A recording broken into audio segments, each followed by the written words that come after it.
Es palabra de Dios. Así dice Dios. ¿No te gustó? Es tu problema. Es que, ¿por qué? No es tu problema. Yo no la voy a cambiar. Si te gustó, bien, y si no, también. Tienes derecho a seguir a Cristo y tienes derecho a no seguirlo. Punto.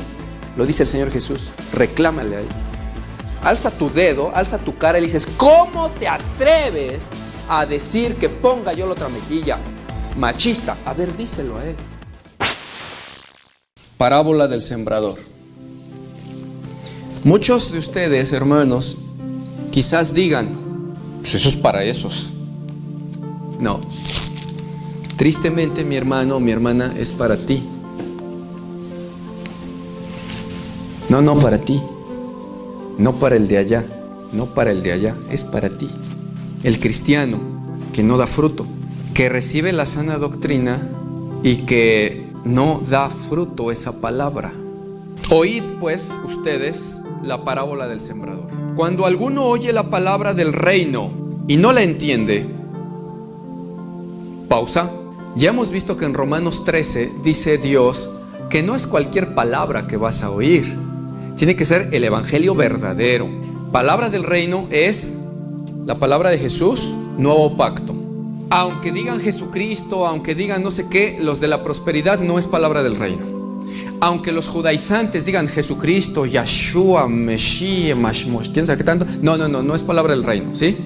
Y tampoco es palabra del reino cualquier iglesia bautista, pentecostal, evangélica, cristiana en general, que hable con la Biblia, la palabra de Jesús, etcétera, etcétera, pero que diga chueco, diferente a como Dios dijo. No, tampoco es palabra del reino. Si te dice, hombre, todos somos hijos de Dios, esa no es palabra del reino. Porque hay hijos de Dios, hijos del diablo. Si te dice, todos nosotros somos del Altísimo y estaremos y le veremos, no, esa no es palabra del reino. No todos los cristianos le veremos. ¿Sí? ¿Por qué? Porque solo los que perseveran en hacer la voluntad del Padre, no los que le llamen Señor, Señor. Entonces, la palabra del reino es clara. Por lo tanto, se puede decir que la palabra del reino es exclusivamente la sana doctrina. ¿Vamos bien?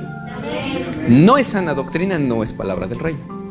Muchos de ustedes estaban en iglesias de falsa doctrina, de doctrina no sana, no es palabra del reino. Entonces hay un detalle, mi hermano.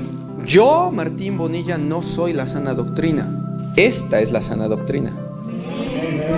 A mí, Martín Bonilla, sí me gusta la sana doctrina. Yo no soy, es esta. Ni siquiera yo la tengo, la tiene Jesús. Yo la tengo ahorita en mi mano, aquí está, ¿sí? Y en mi corazón, pero es de Jesús. Y la amo y quiero hacerla. Y fallo, por supuesto, pero me deleito en intentar no fallar, ¿vale? Esta es la sana doctrina y se enseña así, como es, como la enseñó Jesús. Él no le dijo que todos estaban bien y nada, sino que dijo, a mí me aborrecen porque les digo sus pecados.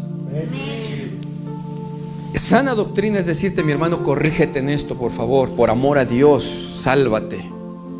Pedro les dijo, sálvense de esta generación perversa, arrepiéntanse. Eso es el evangelio.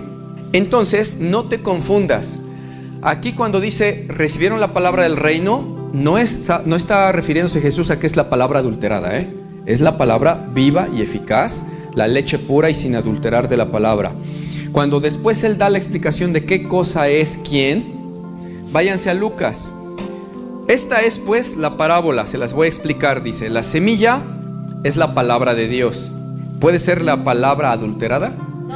No, tiene que ser la palabra de veras. Luego, los de junto al camino son los que oyen y luego viene el diablo y quita de su corazón la palabra para que no crean y se salven. Aquí no lo dice porque es otra parábola, pero ¿quién es el que siembra? Cuando habla el Señor del trigo y la cizaña, habla también de que fue sembrado el trigo y la cizaña por un enemigo, ¿cierto? Pero dice que el que siembra es el Hijo del Hombre, ¿sí? ¿Qué cosa siembra? La semilla es la palabra de Dios, dice aquí en esta otra parábola. Entonces, la semilla es la palabra, el que siembra es Cristo. Por lo tanto, ni la palabra puede ser adulterada, ni Cristo la va a adulterar. Si dice aquí que en esta parábola sobre el sembrador, la semilla es la palabra, solo se puede estar refiriendo a la sana doctrina. El que la siembra es Cristo, que nos la dio, ¿sí? Ahora, después de ese sembrador hay otros sembradores. Pues todo aquel que ande echando esa semilla es un sembrador. Entiéndase, antes de Cristo, ¿quién iba a sembrar la palabra del nuevo pacto? Pues nadie, solo Él la vino a revelar. Después de eso nos encargó, vayan y enséñelo. Ahora ya hay otros sembradores. Entonces, si el sembrador, ministro, predicador no tuerce esa buena palabra de Dios, la palabra es verdadera y el sembrador también es de Dios, de Cristo. ¿Vamos bien? Entonces la doctrina es verdadera. ¿A quién se la está sembrando los predicadores? A la iglesia. Porque el evangelista va a evangelizar, a predicar el evangelio. Ese le siembra la palabra, y hasta eso es la misma palabra, pero le siembra cosas más básicas para que se salven. Pero toda la palabra, dice aquí que toda la palabra es la semilla, toda. No solo lo que se predica para que se salve el inconverso. Lo que predica Cristo para sus ministros, para todos, es palabra de Dios y es semilla. Entonces, el evangelista predica al inconverso, pero el predicador, el ministro, el pastor, etcétera, ¿a quién predica la palabra? A la iglesia. Por eso se llama pastor de ovejas. Si no, sería pastor de los que no son ovejas, de cabritos, ¿verdad? Los del mundo. No, somos pastores de ovejas. Entonces, muchos han pensado que solo esto de la parábola del sembrador es para los del mundo y los que empiezan a oír por primera vez el evangelio. Sí aplica si el que sembrar es un evangelista, pero si el que siembra es predicador, pastor, etcétera, a la iglesia, y entiendes que toda la Biblia es palabra de Dios y semilla, entonces la iglesia entra dentro de esto también. Veamos, dice el verso 11: la semilla es la palabra de Dios. Los de junto al camino son los que oyen, y luego viene el diablo y quita de su corazón la palabra, para que no crean y no se salven. Hasta ahí podemos entender que casi por lógica aquí está hablando de alguien inconverso que no quiso creer la palabra y no se salvó. Pero ¿qué pasa si esta palabra se la predicas a un cristiano en la iglesia que dice que ya nació de nuevo, pero tú le predicas, por ejemplo, que primeramente se debe de hacer el bien a los de la familia de Dios? ¿Eso lo dice la Biblia? ¿Seguros? ¿No me lo habré inventado? ¿De veras lo dice? Dice el versículo: así que según tengamos oportunidad, hagamos bien a todos y mayormente a los de la familia de la fe. Entonces, es palabra de Dios. Así dice Dios. ¿No te gustó? Es tu problema. Es que, ¿por qué? No es tu problema. Yo no la voy a cambiar. Si te gustó, bien, y si no, también. Tienes derecho a seguir a Cristo y tienes derecho a no seguirlo. Punto. ¿Para qué peleamos? Así lo dice Dios. ¿Vamos bien hasta ahí? No está diciendo Dios no hagas bien a los de afuera. No. Está diciendo principalmente a los de la familia. Es que es lo normal.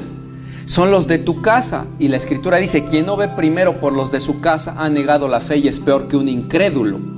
Es obvio que un padre de familia primero le da de comer a su hijito y luego va a tratar de solucionar la pobreza del mundo. ¿O va a dejar sin comer y que se muera su niño y a salvar a los niños de África? Sería absurdo, tonto, bruto, necio, pecador. ¿Cómo se atreve a dejar morir de hambre a su hijo? El mismo Señor Jesús dijo: no está bien quitar el pan a los hijitos y darlo a los perrillos. Sí, eso de perrillos es solo una analogía. Ni Jesús estaba llamando perro a nadie ni nada, solo era un dicho que se decía. Bien, es sabiduría de Dios, pero muchos no lo entienden. Entonces tú les dices esta palabra de Dios y no la creen. Cristianos, y dicen en su corazón: no, pero, o sea, ¿cómo se atreve el pastor a decir eso? O sea, está dejando a los de afuera sin ayuda. ¿Dónde está su amor y su corazón? O sea, ya tonteando. ¿Por qué? Porque lo que dice aquí de manera literal, dicen: no, es que no es así, yo no creo que sea así. No la creen. Ahora dime si solamente aplica para un inconverso de la calle esto de que el diablo les quita la palabra que se está predicando, les enceguece para que no crean lo que literalmente dice aquí y no se salven. ¿No aplica al cristiano? En los comentarios de Facebook, ahora que sacamos la cuestión de la separación, me dicen por ahí: yo no puedo creer, pastor, ¿cómo se atreve? Yo creí que era de Dios. ¿Cómo se atreve a decir que nosotros debemos de tolerar una bofetada? Son cristianos. Se dijo en el video el versículo completo. Jesucristo, el Hijo de Dios, el Rey de Reyes, Señor de Señores, Dios de dioses, el Todopoderoso, te dijo: tú, si te dan una bofetada, no resistas ni te opongas al tal, pon la otra. ¿Lo dijo o no lo dijo? Y cristianos se atreven a decir: ¿cómo te atreves, pastor, a decir eso? Creí que eras de Dios. ¿Cómo te atreves? Eso es imposible, eso es machismo. ¿Cómo vamos a tolerar una bofetada? Reclámale a Dios. ¿Por qué te dices cristiano si en todo juzgas y criticas a Dios mismo? Porque yo no leí Primera de Martín Bonilla ni Evangelio de San José Martín. No, leí Evangelio de Mateo en el video. Y ahí Jesús dijo, el Señor dijo: ustedes les pegan acá, no hagan nada, pongan la otra mejilla. No dijo: ay, se indignan, dicen, eso es maltrato psicológico, se van y no. Y miren, pretenden citar esos cristianos entre comillas, versículos que les convienen. ¿Cómo te atreves a decir que tenemos que tolerar una bofetada? Si Dios es amor, tenemos que ser tratados con amor. Puras burradas. Dios es amor, pero no es Dios el que te está pegando, necio. Ahora convéncelo que Dios es amor y a ver si te libras de la bofetada. Si Dios es amor, pero el diablo es el diablo. Y Jesús dijo: cuando te pegue el diablo te aguantas. O los hijos del diablo te pegan acá, tú pones la otra y dices: Dios te bendiga, yo no haré nada. Pues es una bofetada, no te están matando. ¿Sí? Te dicen un insulto, una grosería, pues a eso vino el Señor Jesús, a soportar y a decirnos que soportemos, ¿o no? Pero se dicen cristianos. Ahora dime si no, de verdad. El Señor Jesús siembra, el sembrador, la palabra del reino, y dice: yo te digo, no resistáis al malo, al que te hace daño. Si te pega en una mejilla, ponle la otra. Lo dijo el Señor Jesucristo. ¿Los cristianos le creen? No le creen. ¿Quién le quitó esa buena palabra de Dios que dicha por Jesucristo a ese tal pseudo cristiano? El diablo. Porque no le quiere creer a Dios, para que no crean y no se salven. ¿Crees que ese tal o esa tal se va a salvar? Se atreven a cuestionar lo que dice Dios, literal, aunque le pongas el versículo aquí en la cara. Dicen: ¿cómo te atreves a decir? No, yo no lo dije. Lo dice el Señor Jesús. Reclámale a Él. Alza tu dedo, alza tu cara y le dices: ¿cómo te atreves a decir que ponga yo la otra mejilla? Machista. A ver, díselo a Él. Que no te leí Primera de Martín Bonilla, te leí Evangelio de Mateo. Y se atreven a cuestionar la palabra de Dios. Tristemente, los cristianos no toleran la Biblia. ¿Qué dijiste, Martín? ¿Que los ateos? No. Los cristianos. Tengo amigos ateos que han leído más veces la Biblia que los cristianos. Pues eso sí la toleran. Al menos para leerla la toleran. El cristiano ni para leerla. Y se dicen cristianos. Y todavía cuando lo ven, se atreven a cuestionar a Dios. ¿Cómo se sentirá el Señor Jesús ante eso? Que ni los cristianos, vaya, tienen 7 años en una iglesia y se atreven a decir: ¿cómo vamos a poner la otra mejilla? No conocen a Dios, vaya, no conocen ni lo más básico del Evangelio de Cristo. Nada, ni siquiera cómo se llama Jesús, ¿saben? ¿Y cómo no se va uno a desanimar con eso? Si es el cristiano el que no quiere oír.